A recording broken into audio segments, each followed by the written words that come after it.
નમસ્કાર મિત્રો, સ્વાગત છે તમારું ફરીવાર આરસીએમ ગુજરાતની યુટ્યુબ ચેનલ. પીએમ મોદી બહુચરાજીના હાસલપુરમાં પ્રથમ ઇલેક્ટ્રિક કારને લોન્ચ કરશે. સુઝુકીના બેટરી પ્લાન્ટનું કરશે ઉદ્ઘાટન. જી હા મિત્રો, વડાપ્રધાન મોદીના ગુજરાતના પ્રવાસનો આજે બીજો દિવસ છે. આજે તેઓ ગાંધીનગરના રાજભવનથી હાસલપુર રવાના થશે. સવારે 9:50 કલાકે હાસલપુર રવાના થશે. બહુચરાજીના હાસલપુરમાં સુઝુકીના બેટરી પ્લાન્ટનું ઉદ્ઘાટન કરશે, જે ઓટોમોબાઈલ હબનું ગુજરાતનું સૌથી મોટું પગલું માનવામાં આવે છે. પીએમ મોદીએ પ્રથમ ઇલેક્ટ્રિક કારને લોન્ચ કરશે. પીએમ મોદી મારુતિ વિટારાને લોન્ચ કરશે. ઇલેક્ટ્રિક વ્હીકલ 100 દેશોમાં એક્સપોર્ટ પણ થશે. લિથિયમ બેટરી પ્લાન્ટનું પણ પીએમ મોદી લોકાર્પણ કરશે. જી હા મિત્રો, કુલ ₹5,477 કરોડ વિકાસ માટે કામોને ભેટ આપી.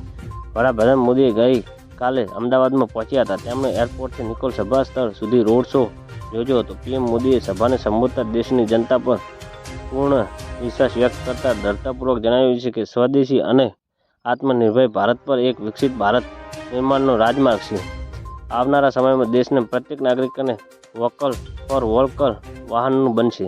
દરેક નાગરિકને સ્વદેશી મંત્રીને જીવી જાણશે. જી હા મિત્રો, વાત કરીએ તો અમારી ચેનલને લાઇક, શેર અને સબસ્ક્રાઈબ કરી લેજો. ધન્યવાદ. જય હિન્દ.